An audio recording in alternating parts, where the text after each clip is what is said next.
Welcome back to another episode of Auto Amateur. I'm James. This is my new 911 behind me, and I have been waiting to make this video for ages. Let's just get straight into it.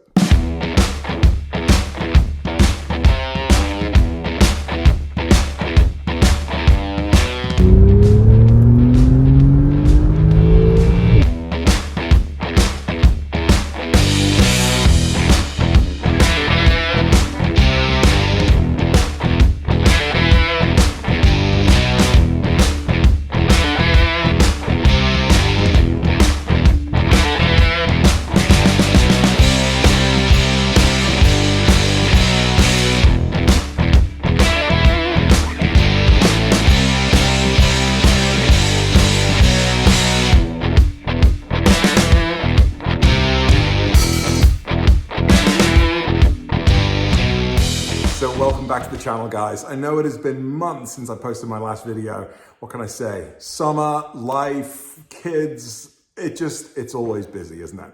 But I'm back, and I'm back before the snow hits because there is still some time to drive my car with its summer tires on, in its condition, before I start to winterize it. And I'm just so excited. It's incredible. So, quick recap. For the last couple of years, I've been driving a 2002 996. As many of you know, I've sold that car. That went on P-Car Market over the summer. One of the most nail-biting experiences of my life. I went for no reserve, which had me, for the best part of 7 days, refreshing my browser every 5 seconds to see that price stay where it did for 6.5 days until the last kind of 5 or 6 hours when loads of different bids came in. So the 996 Bluey is gone, and behind me is Bluey Two'y. I know. That's the name. Yeah, Bluey Two'y. I haven't really thought of anything better to call it. If anybody has any suggestions, please get in touch. But it's kind of stuck, and yeah, I've already made the sticker and it's already in the window. So yeah, Bluey Two'y it is. But don't let that put you off my car. So in this video, I'm just gonna get out. We're gonna get out, we're gonna drive, we're gonna talk about driving impressions. We're just gonna see it out in the wild. I'm gonna talk as I'm driving, and you guys, I think this is the most exciting 911 I've owned to this day, and we'll talk about why. And then we'll come back and talk about some of the mods that I've already done and quite a few more that I've got in the pipeline. And let's just get out there and drive. All right, let's give it some.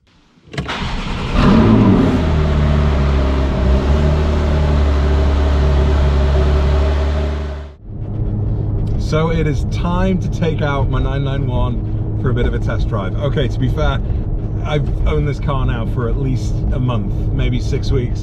And I can't believe it's taken this long to actually make a video. But I've been procrastinating and just wanting to find the perfect day with the perfect weather. And here I am, pretty much the last day of fall. All the leaves are on the floor.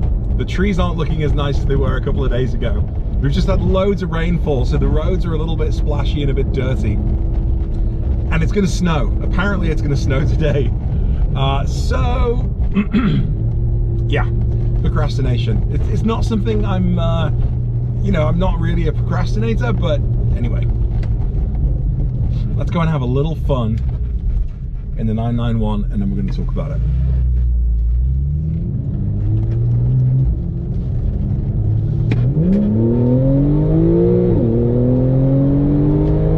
Ow! Turbo lag? What turbo lag? Seriously, what turbo lag? Anybody that complains about these second generation 991s having the turbo lag and not being as responsive as the naturally aspirated engines, you're bonkers. I have no idea what you're talking about. I put my foot down and there goes the power, just pushes my head back. And the sound of this sports exhaust, the valves open, is incredible.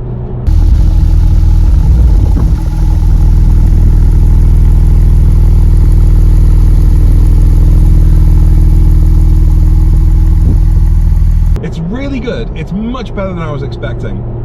I Of course, still to this day, I think the Soul Performance exhaust on my 991.1 is the best sounding exhaust, period. Sports mode, valves open, I don't care if you're just accelerating in a straight line or going around corners and twisties, that exhaust was absolutely incredible. And so I wasn't expecting it to top that, but it's definitely topped your average turbocharge experience, I think. And so listen to that. You get a few pops and crackles, you get the gurgles, and like every time I put my foot on the accelerator, the power is just delivered right there. Absolutely fantastic. So I saw a video a couple of years ago that Lee Sibley, and I think it was actually under the Total 911 magazine channel as opposed to Lee's 9works channel, but he did a piece with a friend of his on the 991.1 versus 991.2, and they had a lot of great things to say about it. So I would probably recommend you go check out their channel and check out that video as opposed to listening to me wittering away. But having owned the 991.1 and now the .2, I can say this sort of hand on heart, this is the car I would choose time and time and time again. Let's give it a quick bit of you know, launch control. Woo!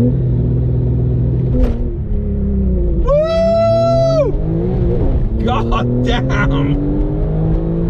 It's insane!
Following my Instagram, you know that I have already started modding this car. And the first thing you can see from anybody that knows about the base Carrera, it doesn't come with yellow brakes. Porsches only come with yellow brakes when you have the Porsche carbon ceramic brake system, the PCCBs, ceramic, composite, whatever. But they're big, they're yellow, they're not particularly great on the track, but they don't let a lot of brake dust out, and they're highly desirable. Now, I've resisted going for yellow calipers in the past, since at least having my black 997, which came with yellow calipers. They weren't ceramics either, they were just painted to look yellow. I thought they looked great. With the 991 and with the 996, I tried as much as possible to try and stick to things that were authentic to the model of the car, to the year of the car. This time around, with this one, this beauty, I don't care. I think the yellow looks fantastic against the graphite blue metallic, and so that's why I've gone for it. I could have gone for red, I could have gone for purple or blue or anything else, but I went for the yellow, and I think they really pop, especially with the lighter color alloy wheels. I just love how it all goes together. Now, so I've painted the calipers. There'll be a DIY video for that coming soon. On the interior, I've made a few mods as well. I've installed a sports chrono clock with a yellow face, kind of two jobs in one. The car didn't come with sports chrono, of course, and so I've installed that. And big shout out to Tommy L Garage. Don't subscribe to Tommy. You should. You probably do if you're watching my videos. He has a lot more subscribers than me and has very similar content about 991s. But I borrowed his approach. He has a great DIY video on how to install a sports chrono clock when it doesn't ship from the factory. So I followed that step by step. I'm going to do my own DIY video as well. The unit I housed from eBay came with a black face. I've swapped that out to a yellow face. And then I've also swapped out the center yellow tack face in the instrument cluster. That'll be another DIY video. And of course, what else have I added?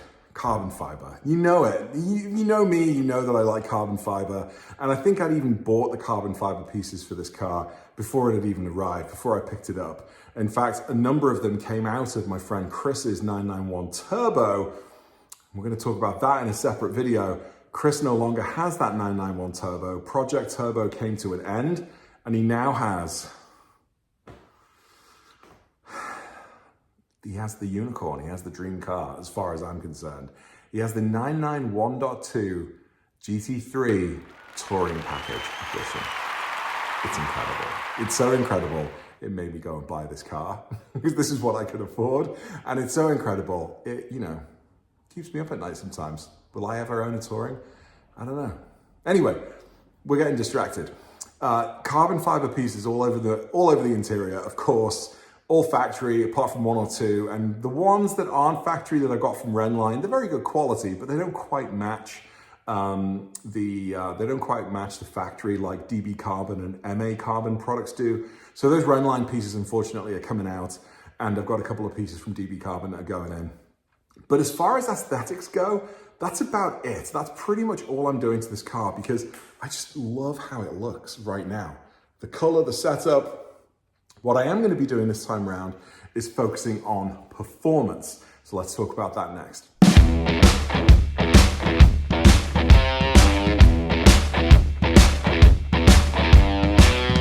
All right, so performance. Yeah, with this car, I'm going to be doing a few things I haven't attempted with the previous 911s that I've owned. The first one is a tune. I'm going to be doing an ECU tune. I have the Softronic package, which I sourced from Soul Performance Products. Big shout out to Soul.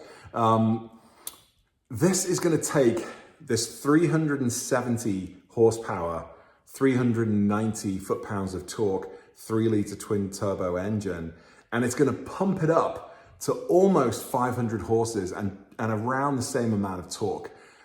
What? I know, isn't that incredible? The base Carrera with a $1,200 tune, you can make it faster and more powerful than a factory S spec coming off the production line. Absolutely amazing. So the performance options here are staggering. Now that's just a stage 1 tune. So that's the existing twin turbo spools, the engine, no changes to the engine, no need to do any changes to any of the sensors or reprogram it. It's really just a case of uploading a new mapping, using the Softronic tool. There are also other tools available out there, of course, such as Carb and so on. I've gone for Softronic, but that's it. That's stage 1 tune, just a simple uploading of a file. The computer gets remapped, and then all of a sudden your factory engine, without any other modifications, is putting out nearly 500 horses and the same amount in torque, which is basically turbo territory, right? I mean, we start thinking about turbos and GT3 Tourings and some of the, the high-end 911s, they come out 550 horses, right? This is going to be almost at that kind of threshold, which in itself is super exciting. Beyond that, you can start thinking about a stage 2 and also a stage 3 tune. At that point, you're starting to introduce aftermarket air filters. You potentially, for the stage 2 tune, you can replace the turbo spools with the GTS turbo spools factory, and that brings your car up. Maybe I might be able to bring it up to maybe 570 or 580 with that kind of tune. There are then aftermarket spools that you can install, which are even bigger still. So if the factory ones kind of look like this, the GTS ones are slightly bigger, and then the aftermarket ones, I think Pure is the name of the brand, they can take you to 600 to 700 horses, and that's just, crazy town. At that point, there are some other mods that you need to do. Intercoolers need to be changed and increased and that sort of stuff. And I don't think I'm going to go that far, because a stage 1 tune, you're looking at around, anywhere from 1,200 to 1,500, depending on the brand of ECU tuner that you buy. The stage 2 tune, you're looking at a couple of $1,000 maybe, when you start looking at the GTS turbos, as well as the air filter. So maybe around the sort of $4,000 to $5,000 mark for a stage 2 tune. When you're looking at the stage 3 tune, you're talking about $12,000, $13,000, $14,000, and you're also talking about getting it into a shop to do those mods for you, and then getting it on a dyno, etc. So, for $1,200, I can take it from 370 horses up to kind of 500. And then for another $5,000, you can take it up a little bit more. And then for $14,000, you can take it up to the 600 or 700. So I guess, there is maybe some kind of business case there, I think. Or if you're just bonkers and you want as much power as possible, and you've got $14,000 to just, set on fire, go ahead and do it. But for me, I think the stage 1 tune is all I'm going to do for now. And 500 horses is going to be more than enough. So that's the first thing on the performance side. The second thing, which is probably going to make a few of the Curb and Canyon listeners laugh, is yes, I am going to be doing something about my ride height. Andy Gorns over at Last Rasp, my co-host on the Curb and Canyon podcast, is forever taking the piss out of the safari-like ride height of my cars. I like to keep them stock. I like the symmetry of the wheels inside the wheel arch, a perfect circle on a circle. When you start lowering them down, you lose that symmetry, but I'm going to give it a go. I'm going to give it a try. If for no other reason, to just get Andy and his mates off my back about the enormous ride height and the gap there, the wheel gap. So I'm looking at some H&R springs. I'm looking about bringing it down maybe an inch, inch and a half. Not really too more than that, at least not first. And for that, we're talking about $500, and it's a DIY job you can do at home. Again, Tommy L Garage, his channel, fantastic DIY video. I think he was saying that he can do that job in under like an hour and a half or something crazy. But it's a great weekend job, at least for an amateur like me. So performance in terms of the engine tuning, the air filter, the suspension, I'm going to be, making a few tweaks and turns there. But really that's probably it. It does have PASM already. It already has the sports exhaust. Wait a minute. What didn't I mention?